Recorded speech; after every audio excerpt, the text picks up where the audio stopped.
Bapak Ibu sekalian, jadi untuk permohonan pelanggaran HAM berat maupun terorisme sudah dapat kita selesaikan.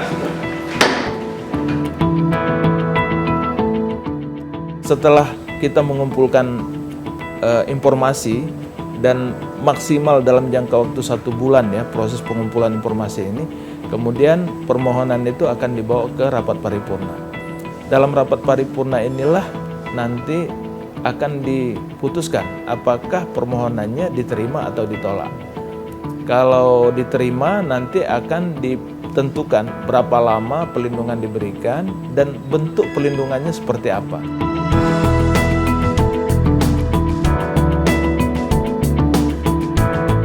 Lembaga Pelindungan Saksi dan Korban hadir ketika adanya ketidakpastian mengenai pelindungan saksi dan korban dalam proses peradilan.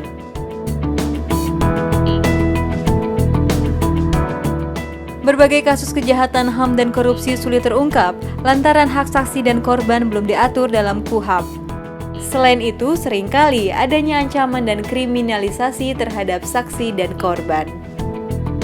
Ada banyak kasus hak asasi manusia, ada banyak kasus korupsi yang tidak terungkap.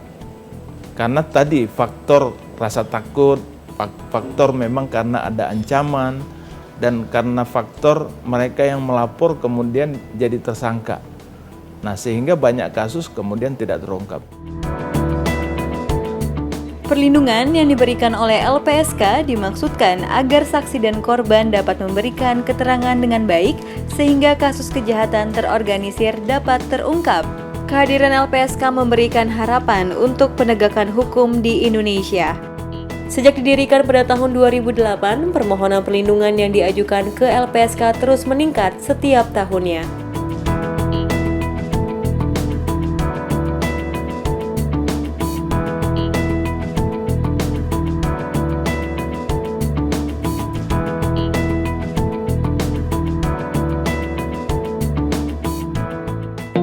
Jika Anda merupakan pelapor, saksi, atau korban atas suatu tindak pidana, namun dalam proses hukum Anda merasa terancam keselamatan dan keamanan, Anda dapat mengajukan permohonan perlindungan ke LPSK dengan cara mendatangi kantor LPSK atau mengirim surat via pos atau melalui fax email. Permohonan dapat Anda lakukan pada hari dan jam kerja. Anda juga bisa mengirim surat ke email LPSK atau dengan mengisi form permohonan online di website LPSK di www.lpsk.go.id.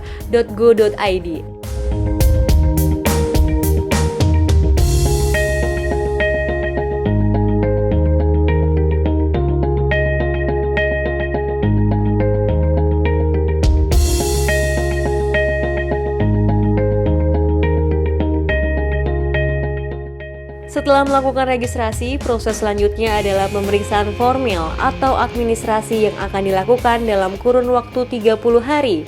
Setelah administrasi dinyatakan lengkap, akan dilakukan proses telaah substansi dalam waktu 7 hari. Selanjutnya akan dibahas pada rapat paripurna anggota. Suatu permohonan dapat dinyatakan diterima jika memenuhi syarat formil dan material. Permohonan perlindungan yang dapat diajukan oleh LPSK berupa perlindungan fisik, pemenuhan hak prosedural, bantuan medis, psikologis, psikososial, restitusi, hingga kompensasi. Bahkan jika saksi atau korban berada dalam ancaman yang sangat membahayakan jiwa dan keselamatannya, LPSK dapat memberikan identitas baru dan kediaman sementara. Untuk tiap perlindungan yang dilakukan LPSK terhadap saksi dan korban tidak dikenakan biaya apapun. Jika kasus itu masuk kategori kasus darurat, emergensi, maka pihak LPSK tidak perlu menunggu surat permohonan dari pemohon. Saksi dan korban tidak boleh hanya menjadi alat untuk membuktikan kesalahan seseorang, tetapi saksi dan korban adalah manusia yang mempunyai hak-hak yang juga harus dipenuhi oleh negara. Oleh karena itu, jangan takut bersaksi. LPSK siap lindung. Setelah diputuskan dalam rapat paripurna, permohonan yang diterima akan ditindaklanjuti untuk nantinya diberikan jenis perlindungan yang diperlukan oleh terlindung. Pada umumnya bisa dikelompokkan menjadi 3, itu perlindungan fisik, itu meliputi penempatan di rumah aman, pengawalan, dan sebagainya ya, perlindungan fisik sifatnya. Kemudian yang kedua itu perlindungan yang sifatnya prosedural, ini pendampingan untuk kalau misalnya saksi atau korban dimintain kesaksian dan sebagainya, dan juga nasihat-nasihat hukum itu masuk di dalam perlindungan prosedural. Dan yang ketiga kelompok bantuan. Bantuan ini juga ada 3 kategori. Bantuan yang sifatnya bantuan rehabilitasi medis dan psikologis. Dan yang kedua bantuan untuk memfasilitasi mengurus kompensasi, dan yang ketiga fasilitasi untuk pengurusan restitusi. Pemberian identitas baru serta rumah aman juga akan diberikan LPSK jika saksi atau korban merasa terancam keselamatannya. Perlindungan yang sifatnya misalnya mereka harus dilindungi dari identitasnya. Jadi identitasnya itu harus diberikan perlindungan, tidak dipublish gitu, untuk dirahasiakan identitasnya. Mereka juga punya hak untuk mendapat perlindungan, misalnya perlindungan untuk mendapat kediaman sementara. Pengungkapan suatu kasus kejahatan, khususnya kejahatan korupsi, tak lepas dari peran whistleblower. Untuk itu, LPSK hadir untuk memberikan pendampingan hukum terhadap whistleblower.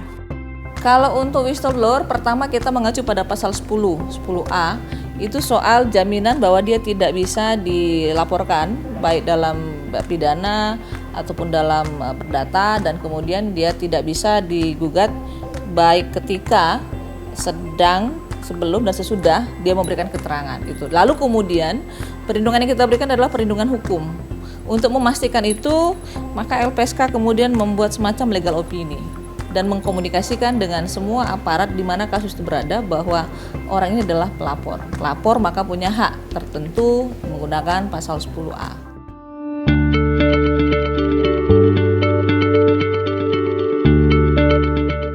Sejak berdiri tahun 2008, tanggung jawab LPSK semakin luas dalam memberikan perlindungan terhadap saksi dan korban.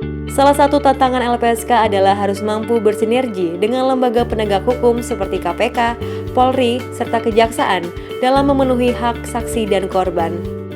Pasti, karena LPSK itu diakui tidak diakui adalah sebagai unsur, ya, entah itu sebagai supporting atau juga sebagai